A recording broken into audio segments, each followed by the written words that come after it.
Hey guys, back again. So this is my second proper videos. This one's going to be about Oppenheimer. So if you haven't heard yet, Oppenheimer, the movie about J. Robert Oppenheimer, who was the said to be the father of the atomic bomb. This is the guy who was the head of the Manhattan Project that led to the first nuclear weapons.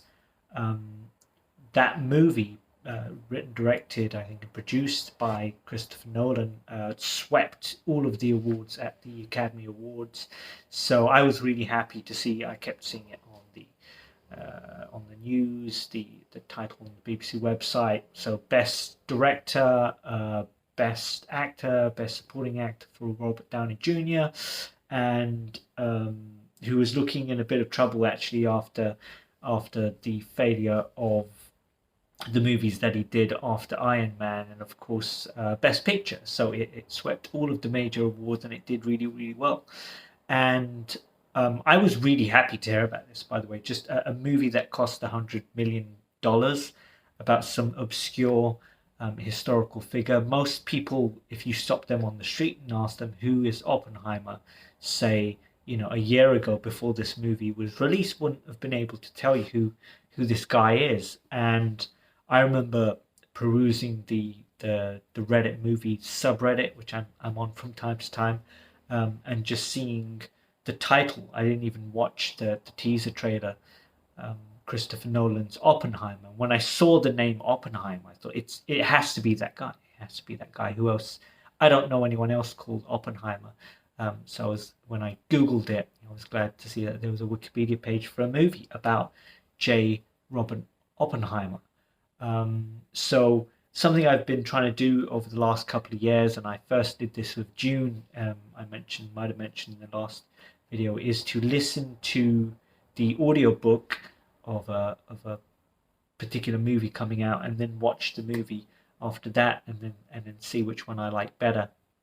I have to say that Oppenheimer, probably not a surprise to hear that I did prefer the book over the movie. But having said that, if you haven't seen the movie or read the book, I would 100% recommend um, that you listen or read the book if you're better at concentrating than I am.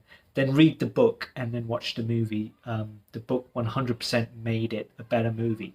So, just a few thoughts on Oppenheimer, and the differences between the movie and the book. So, the the movie was not the movie that I was expecting to see. I was expecting to see a kind of a quite a stripped down movie. So I thought they'd take maybe two or three things from the book, and then maybe like a love story, a bit about the process of building the bomb, and maybe something else. Because once again, you're always going to lose something in between the adaptation between the page and the silver screen. It was not what I expected when the movie first started, and I went to see it in IMAX, and there's a reason I went to see it at IMAX.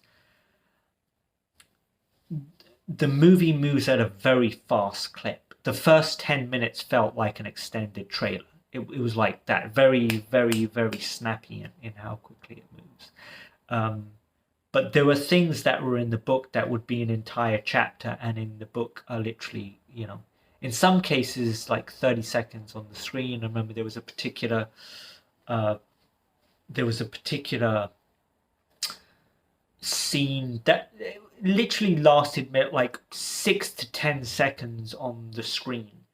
But in the book was, at least a couple of paragraphs. That was, and spoiler alert, that one of the scientists, and I forget who it was now. I don't know if it was Oppenheimer's brother, in fact, who, having been blacklisted and kind of harassed by the FBI, was now, you know, building fences, working on a farm. I think another guy was building railroads, and these guys are, they're geniuses. They're these guys who have 150 IQ or what have you, who worked on the most powerful weapon the world has ever seen, and now can't find work because of their political associations. But seeing the movie that was made, I was impressed by what Nolan had done. I mean, he's really, I don't know that it needs to be said, but he's great. He's really, really good, and he managed to, as far as I could tell, essentially make the book, save for Oppenheimer's younger years, including his childhood and his years at uni. There's a little bit about his years at uni, but not very much. So they excluded his childhood, and they really kind of just made the book and they squeezed it into that 3 hour running time, which is super impressive.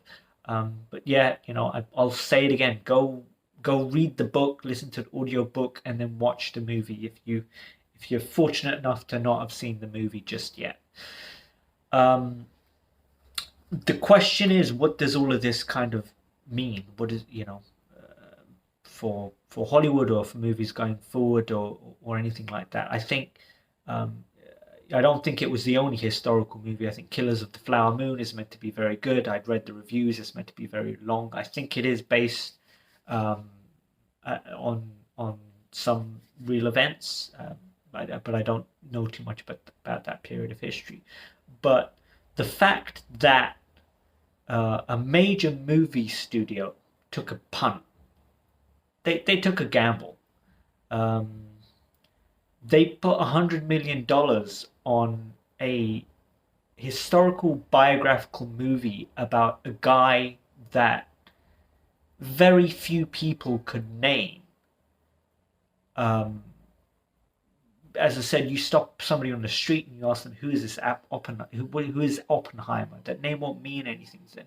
For them to drop $100 million, and last time I checked, just today, Wikipedia, Oppenheimer's made nearly $1 billion. I think it's on something like 980 million dollars worldwide, which is amazing.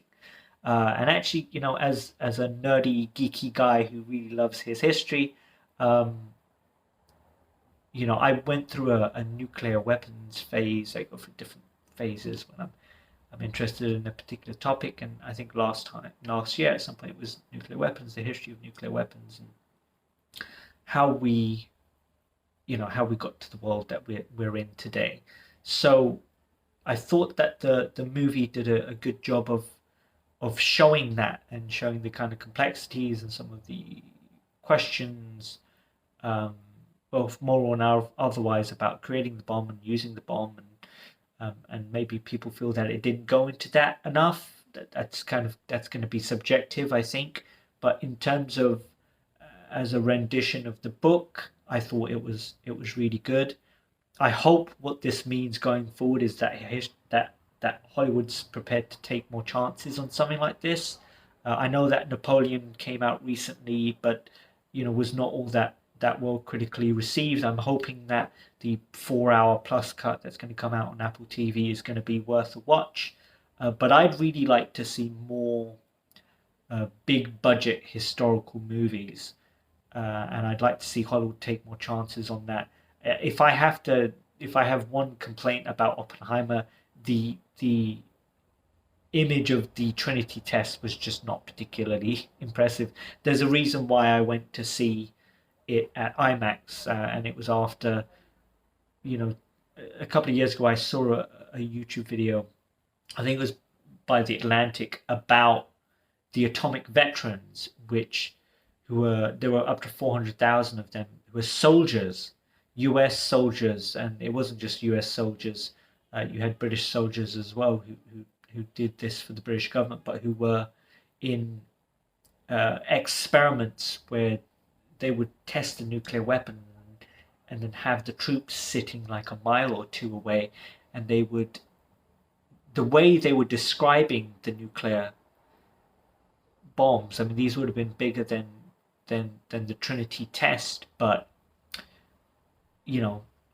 these guys are talking in biblical terms. This thing is going up 7 miles in the air, and it's got all these beautiful purple colors, and it's kind of turning in on itself, and it's got lightning up in the mushroom cloud, and it's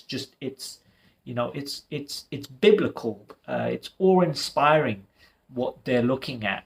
and the explosion that I saw in Oppenheimer was just not. That's not what I saw, and I think the sticking to practical effects alone, particularly in the Trinity test itself, was a mistake on Nolan's part. But the rest of the movie is really, really good. I hope this means more historical big budget epics going forward from Hollywood. Cool. So this is my second video talking about Oppenheimer and what it means for it to win at the Oscars.